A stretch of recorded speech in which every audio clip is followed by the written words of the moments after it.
Greetings from Scouse Farm on this beautiful day, and I'm in Billinge, which is near Wigan, and if my voice sounds a little different it's because I've had a blocked nose and a cough, but I'm a bit better now, so I'll have to get out and do a video. I'm just on time.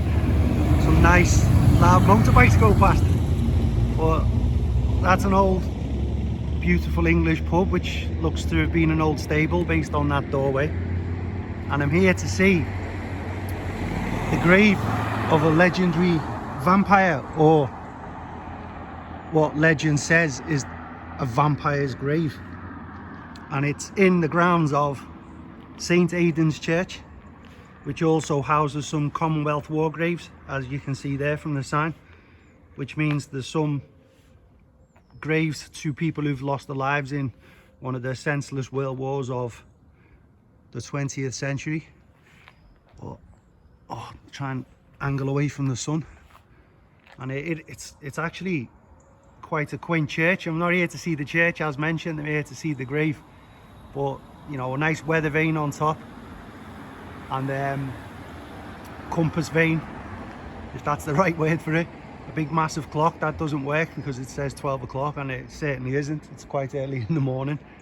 And this church itself, St. Aidan's, was built around 1716. They started putting it together and it was completed in 1718. It's grade 2 listed, and I think you'll agree it is quite a pretty little church. It's not very big, but it certainly stands out. Lovely colours in the stone, and the grounds themselves at the top here very well kept. And being a Sunday morning early, I wanted to get in early just to shake off the cobwebs as well. I haven't been out for a couple of days, I've been ill in bed pretty much, so I wanted to get out early, and also it's Sunday, so it's church day. I didn't want to be in the way of anyone turning up to attend mass. And let's get round and see this grave. So why is it a legend of a vampire? Well, you'll know why when you see the actual tomb, the grave itself, because it is very different. I've not seen one like this before, and I stumbled across the well, what would you say, I stumbled across it just through an article I was reading when I was looking at where to park to walk up Billinge Hill, which is a video I actually wanted to do, and I thought, I've got to see this. I just got to see this. Because when I was a kid I was quite fascinated by vampires. I used to love all of the Hammer horror films and Christopher Lee, Peter Cushing, all that sort of stuff. It was absolutely brilliant, and now I'm an adult, I still watch them. So let's get into this grave. Well, the church then, as you know, it was built 1716, 1718, and this grave turned up not long after that. But the church replaced the chapel that stood from around 1539. So this area is always, or has pretty much always since at least 1500s, been the site of a church or a place of worship. And the legend of the vampire comes basically from the inscriptions that you're about to see on this tomb. So if I walk out here, the sun gets in the way, so I'll try and stay this side so you can see it a bit more clearly. Now this grave has been here since 1720, and the reason it has the legend is because it has on it what looks like, or what was said to be, the bat wings and a vampire's skull.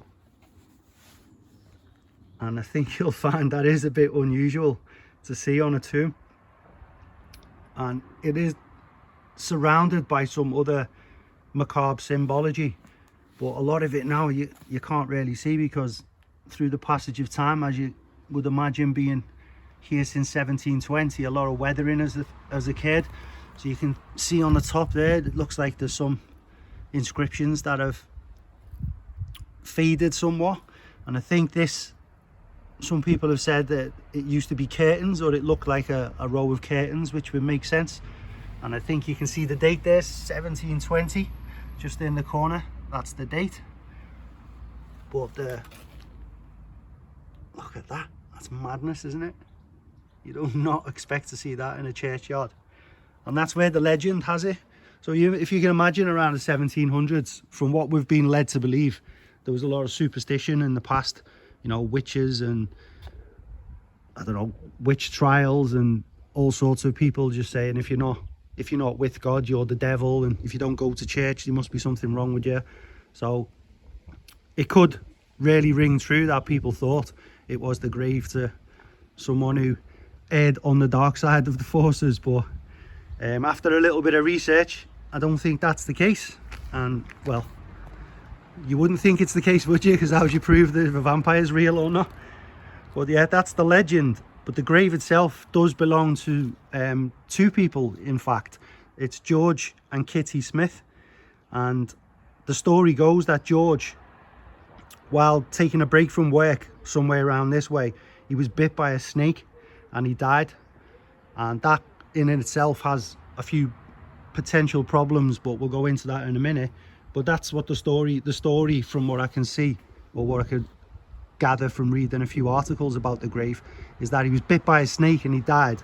And then Kitty, in a bit of a Romeo and Juliet fashion, couldn't live without him and killed herself due to heartbreak. But I don't think there were any poisonous snakes around this area, but there are poisonous snakes in the UK. A lot of them, I think, were in the south of England, because I do remember stories of people being bit by adders. Adders are part of the viper family, I think, so they are poisonous and they can kill. But who's to say that there wasn't poisonous snakes up this way in the 1700s? I don't know. Maybe there was, maybe there wasn't. Or it could very well have been he was stung or bitten by something and had an anaphylactic shock. There are people who react very badly to insect bites, bee stings. You know, you only have to look at what can happen to someone with a peanut allergy if they do eat a peanut. So it's not beyond the realms of possibility that some form of creature bit him or stung him. Excuse me, the old throat's playing up. And he died based on that. But the story I read anyway said it was a snake. And then that leads in to a little bit more of the legend, because there's a snake around. So you can see around the top of the skull, that's the symbol of a snake eating its own tail. So there's the snake all the way around the outside, and that's what people have suggested are vampire bat wings, and the skull is the skull. And there's an inscription there which is very faded, I can't read it, but when I've ran my finger over it, it does feel like it's there's words in there, or sorry, there's letters in there. So I'm not too sure if there was something written there that could have been easily read back in the day. But that's part of the symbology. And when you dig into what was placed on graves a long time ago, and even to this day still in other countries and this country, a lot of it does make sense, the symbology you're seeing, because the skull is known as a memento mori, which is Latin, and when translated means something along the lines of remember you must die. And it's a symbol of mortality. So everything must live, everything must die, and that is a common symbol throughout the world for that reason. So the skull is definitely a memento mori. The wings, people have suggested, when you try and disprove the vampire theory, that the wings are actually angel wings, but they do look a bit spooky to be angel wings. But if they are angel wings, or they were intended to be angel wings, then that says all it needs to say is an angel will take you up to heaven, and you'll get a nice little path to the afterlife. And then the snake is a representation of the eternal cycle. That's why it's chomping on its own tail. So as you see at the top, we've got the snake's head there, and it's eating its own tail, and that is known as Ouroboros, Ouroboru. I think I've pronounced it correctly, but I'm not sure, but that's how it's spelled. And that is the eternal cycle. So that must live shall die, and there will be rebirth, so eternity, all that sort of stuff. And the curtains, if they are curtains or were curtains above, they move a little bit into the other part of memento moris, or something that is related to memento moris, which is like Vanitas. So it's about the vanities of personal possessions of life, and it was very popular with a lot of artists who did still life pictures, and the curtains are part of that, or they're used in that to symbolize the closing of the life, and then you move on to the next part of of your journey, so into the afterlife. So it's literally bringing the veil down. And as the saying goes, it's curtains for you is a common saying for when you're going to pass away. So it's curtains. The curtain comes down, the same as on a stage. The curtain comes down at the end of the play, and then you go on to something else. But yeah, that vanitas is to symbolize like a sense of worthlessness. So it doesn't matter what you do in this life, you will die and you will move on to another place. So use it wisely, basically, and don't hang on to all of the material things. But Picasso, the artist, he's got a very famous Vanitas painting. I think it's in the Tate, or one of the Tate galleries, and it's called Bottle, or Goat Skull, Bottle and Candle. And the goat skull is a memento mori. The bottle is one of the Vanitas symbols, which a lot of artists put in there to symbolize opulence and drinking wine all the time, or alcohol. And the candle is, your candle only burns for so long before it snuffs out. And that's from 1952, and it's hanging in one of the Tate galleries, I think. But I think it's a quite unusual tomb or coffin, you'll agree.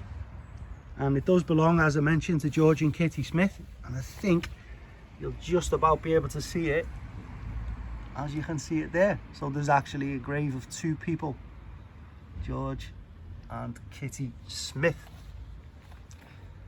And that Vanitas, just going back to that, the Ecclesiastes book of the Bible, it starts with a saying called "Vanity of vanities, saith the preacher, vanity of vanities, all is vanity." And that's very much linked to that memento mori vanitas thing, whereby everyone in life is vain, and you well, we all look to get things in our lives that we don't need just because we're vain. And again, you can't take it with you. So you don't want to be the richest man in the graveyard. In my case, well, I'm not going to be anyway, because I'm not rich. But the point goes is that whatever you acquire in life, try and use it wisely. Use it to help, use it to give other people a better life if you can. And then when you go, you'll have done the right thing. Who knows? But oh, there's a horse. I didn't even know that. It looks like could be a horseshoe, unless something's clipped off the top. That looks like a horseshoe at the bottom, because it could have lost something that was sticking up on the top there. But that looks like a horseshoe to me anyway. But well, there you go, viewers. It's not every day you see well, the legend of a vampire's grave.